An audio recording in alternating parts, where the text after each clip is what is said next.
All right, let's talk about the Faces. This is a band whose story is just the absolute definition of a rock and roll rise and fall. They were all about chaotic energy and just brilliant, brilliant music. They were loud, they were messy, and honestly, they were just fantastic. Man, this quote just nails it, doesn't it? It perfectly captures what the Faces were all about. You gotta remember, this was an era of super serious, chin-stroking prog rock. And these guys, they were the complete opposite. A joyous, boozy antidote. Their concerts weren't just shows. They felt like these huge, sprawling parties where the band and the audience were all in it together.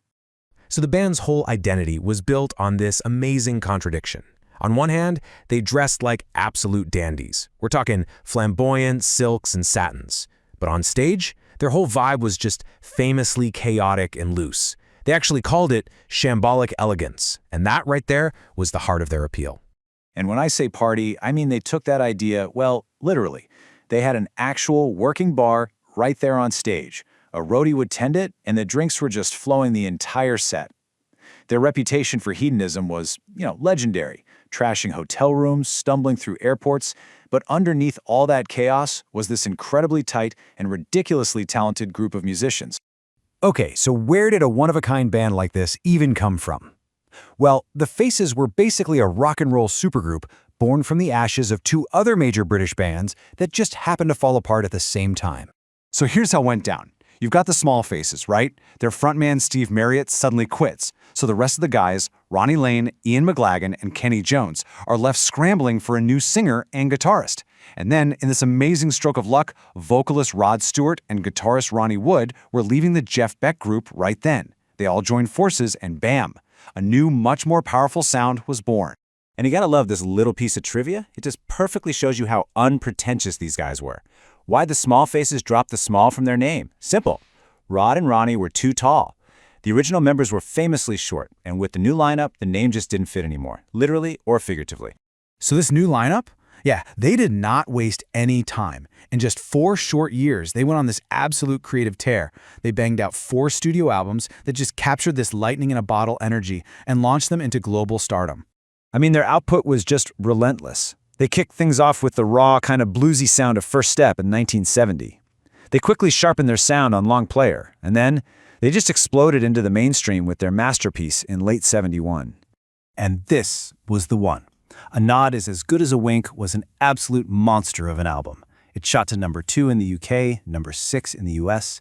This was the moment that really cemented their status as global rock royalty. And really, it all comes down to one song, doesn't it? Stay With Me. It is the perfect Faces track. You've got Ronnie Wood's iconic, greasy slide guitar riff, that driving rhythm section, and of course, Rod Stewart's playful, raspy vocal. It's the sound of 5 guys having the absolute time of their lives, and it became their anthem forever. But you know how these stories go. Just as they're reaching their absolute peak, the cracks are already starting to show. And the central conflict? Well, it was the meteoric rise of their front man, Rod Stewart, as a parallel solo artist. So here's the deal. The whole problem came down to contracts. 2 of them. The Faces were signed as a band to Warner Bros., but Rod, he had his own separate solo deal with Mercury. And as his solo albums, like the monster hit Every Picture Tells a Story, just took off, the lines got really blurry. Promoters started billing the shows as Rod Stewart and the Faces, which, you can imagine, really stung the other guys. They were literally competing with their own frontman.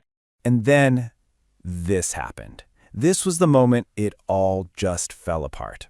Their final album, Ooh La La, went to number 1 in the UK, a massive success. But Rod Stewart went to the press and publicly just destroyed it, calling it a stinking, rotten album. His words were a huge blow to the band, especially to bassist Ronnie Lane, who had poured his heart and soul into that record. The damage was it was irreparable. Yeah, after that, there was really no coming back. The end was pretty much inevitable. The resentment inside the band, plus some incredible new opportunities for its members, meant the ultimate party band was about to call it a night for good.